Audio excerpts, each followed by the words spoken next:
Well, it's interesting because, our society, the traditional mindset, go to school, get a job, work for a 401k. They don't really teach you the tax code. They don't really teach you about money. They don't teach you how to go and maximize the dollars that you actually keep. And so what the wealthy know that the middle and working class don't is really how to leverage that treasure map, which is the tax code, in order to be able to save a lot of money on their taxes and keep more of that money. And, a big part of that is owning a business, because as a W-2, you have much more limited number of options of tax savings because the government wants to incentivize business ownership. But when you are a W-2 employee, what are some of those things that you can do that can actually lead you to starting to take advantage of the tax code? You mentioned 1031 exchange, you mentioned depreciation. Both of those are real estate related. What else, and how does that play a role in creating actual tax savings? Because I think there's a lot of confusion about this. Yeah, I think there's two different ways to look at it. I guess every investor is going to be a little bit different, right? You have different profiles in terms of how much money you make, what are the different, where the money's coming from. So an investor who also has a business has a very different tax profile instead of strategies as an investor who just has a high W-2 job and doing real estate on the side, right? What you hear oftentimes CPAs talk about, especially for high income earners who are passive investors, meaning they're not out there, getting properties and rehabbing them. They're just passively investing, whether it's a turnkey deal or into a syndication deal. A lot of times CPAs will say, well, you don't get any tax benefits, right? Because you're just passive. There's no benefit for you to invest in real estate. And that's really a very limited view in looking at financial planning and wealth building. Because really what that CPA is saying is, hey, you might have created these tax losses through depreciation and write-offs, but you're not using it to offset your W-2 income because you're still working full time. Although that's a true statement, I would make the argument that you are saving taxes because now you have made additional cash flow and appreciation on this real estate investment without paying taxes on that additional income, right? So if I was making $500,000, but now I'm making $600,000, but my taxes haven't gone up, well, I certainly have done better and gotten some tax benefits from it. So I think it's important to look at the picture holistically instead of just a tunnel vision, like, okay, W-2 income not being reduced, therefore no tax benefit. Yeah. So what you're really saying is if you're hearing that from your tax professional, it's probably a good idea to start looking at building that team out with people who understand some of these types of strategies that you're talking about. It's not that they're wrong. It's just that maybe that's not their specialty. They might not deal with people every day who specifically are experts in understanding how to use some of these advanced planning strategies.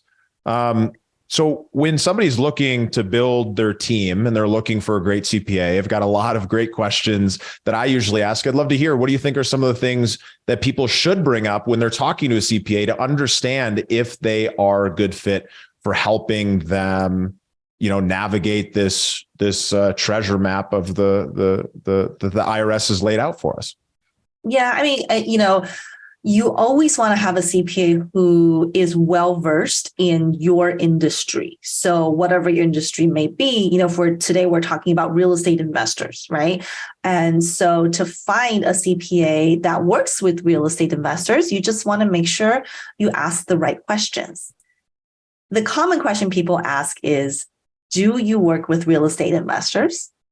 10 times out of 10, a CPA is going to say, yes, I work with real estate investors. Why? Because maybe I have one person who's renting out their home, and therefore I'm a CPA for a real estate investor. So that's not a very powerful question.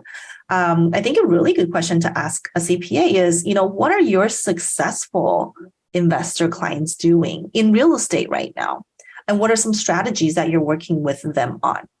I think that's a really powerful question for two reasons. One, it allows them to showcase what strategies that they actually use, right? Just let them talk. What kind of stuff are you doing? But second, because you phrased it in, what are your successful clients doing? It allows you to kind of gauge what they determine is a successful client. So if their successful client is Mary Jane, who owns 2 duplexes, then maybe their level of complexity is here. But if their successful client is someone who's syndicating multi-million-dollar deals, now their sophistication is probably much higher, right? Yeah, that's a really good way to look at it, because they of course want to win your business, but it's all based on a perspective. They're telling the truth when they say they're working with real estate investors, if they're working with somebody who owns 2 duplexes. But the person that you really want to be working with is the person who is managing the tax planning and wealth generation for somebody who owns 100 passive investments. If you're the person who's got 5 or 10 and you're working your way up, you want to be working with somebody who has that experience and understanding at a much higher level, so that they can be able to pass down some of those strategies that people who are saving millions or tens of millions of dollars on their taxes can pass down to you, where you can save 50, 100, or maybe even millions yourself. I sometimes when I talk to clients and, we do a strategy call, and afterwards they're like, oh my gosh, my favorite part of the call wasn't even just about the taxes. It was about just learning what some of your other clients are doing, right? And so that's what, when we talk about your team on the tax side, on the legal side, if they're experts in your business, that's, your ability to leverage their knowledge and insight to see beyond just kind of, this small area of taxes, right? And seeing, okay, how are their other clients building their business, building their portfolio? I think that's something that the wealthy people really know how to do. As real estate investors, we always talk about the concept of leverage. Typically, we're talking about leveraging money from the bank, investors, but really it's so important to also leverage the expertise of your team members as well. Yeah. And when you've got a really great CPA or really great consulting firm who's helping you do that planning, it really puts you in a different position. Through time, there's so many of these rules, but understanding the Augusta rule, understanding the ability to use home office, understanding the ability to do tax loss harvesting, understanding the difference between tax credits and other types of tax savings, it puts you in a position where then you can start making these decisions. Because most people don't know that when you invest into drilling for oil and gas, for example, that you can write off your W-2 income across those tax credits that actually come back if you're investing in the right type of deal. And so by having really a great team around you, somebody like Amanda and other great CPAs who are really experienced in this space, you can start being able to have an eye open to the type of investments or the types of business activity or the types of actions that you can do as a money-making, money-earning person, so that you can actually keep more of that money. Because again, it's not about not paying taxes. Yes, that's the end result that happens, but the government wants to incentivize a certain type of behavior. They want people to be able to pull natural resources out of the ground so our economy can grow. They want people to be investing and owning residential real estate so we have a place for people to live. They want people to be owning businesses so they can be employing and driving the economy forward. And so when we follow those incentives, it puts us in a position where not only can we earn more money and save more money on taxes, but we can actually start really contributing towards the greater economy and the society that we're building. Yeah. You brought up a great point about the whole concept of incentives, right? Because things like you mentioned, oil drilling is a big one. The whole renewable energy, right? We're seeing a lot of, solar credits. A lot of those have an interplay with real estate, right? So if you own rental real estate, you're putting solar on your rental properties. You get depreciation as well as tax credit. But it's really about being able to plan ahead so that you're doing the right things during the year. I think the biggest issue we see sometimes with investors or just taxpayers in general is that they're thinking about taxes after the fact. So after I have already sold my property, or after I have already made a bunch of money in stocks, and then you say, well, how am I going to save taxes, for last year? Oftentimes that's too little too late. So just being aware and speaking with your team before you implement a transaction. Those are times when you have, maybe 3-4 different ways to optimize that transaction so you could pay little to no tax. After a transaction is closed, oftentimes there's very few things that you can do to still reduce your taxes. Yeah, it's such a really, really good point. And this is so important to understand how taxes play a role in your path towards creating and reaching financial freedom. And so, Amanda, I'd love to talk a little bit about your path. I know you yourself, you worked in a career, you then started a business, you've invested into a number of different things. Talk to me about where you're at along that path towards reaching your version of financial freedom and really living that dream life vision.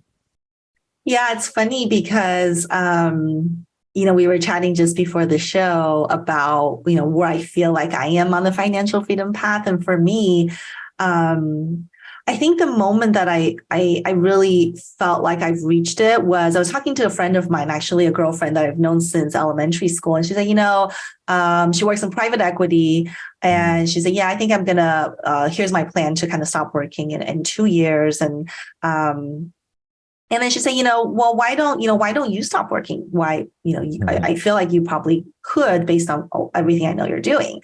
And I thought to myself, yeah, why don't I stop working? And I realized, well, I could work, financially speaking, I could stop working, but doing what I do and helping people with planning is really my passion. For me, that mindset is what I realized. Okay, this is when I've reached my financial freedom, is knowing that I have the ability to stop working, but you're just, you're choosing what you want to do with your day-to-day life, right? And I think it was a really great feeling because I haven't asked myself that question previous to that. It's like, why, when, and why am I still working? So I think it's really important for a lot of our clients too. We have clients who are, physicians or surgeons that, we talk about passive income, investing in real estate. Yes, they love real estate. They love the passive income. But when it comes down to it, for me, I have to ask the question, right? Will you stop working because we need to be a real estate professional and get all these great things? And then when they really think about it, a lot of times they say, I am living my passion right now, being a surgeon. I love saving lives. Doesn't mean I don't love real estate. I love real estate. I love the cash flow and the tax benefit. But, for those people, right, I think the same thing. They've reached financial freedom. It's just they're choosing to, continue doing what they're passionate about.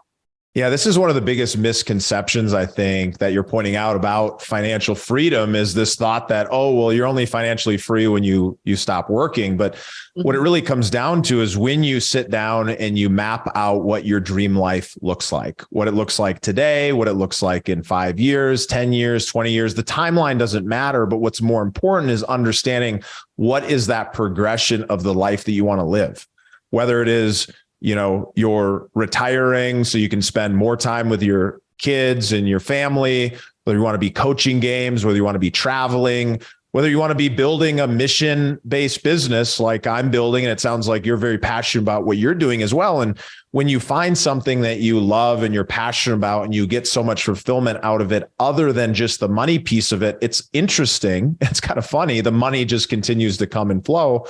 But when you actually attach that to naming your number and understanding what you need to earn, both actively to get there, but most importantly, passively to be able to continue to stay in that place of truly being free. That's what I really believe financial freedom is all about. And I learned it the hard way. I was grinding in my business, flipped 200 houses in 2.5 years and had a realization when, I lost somebody really close to me in my life that life's short and that I actually had a very large net worth on paper, but I wasn't liquid and I wasn't earning passive income, even though I knew about it. I believe in it. And so that's really how Name Your Number was born, was I just recognized for myself that I needed to be clear on having one target, that passive income number that I was working towards, and everything else around it kind of fuels that piece.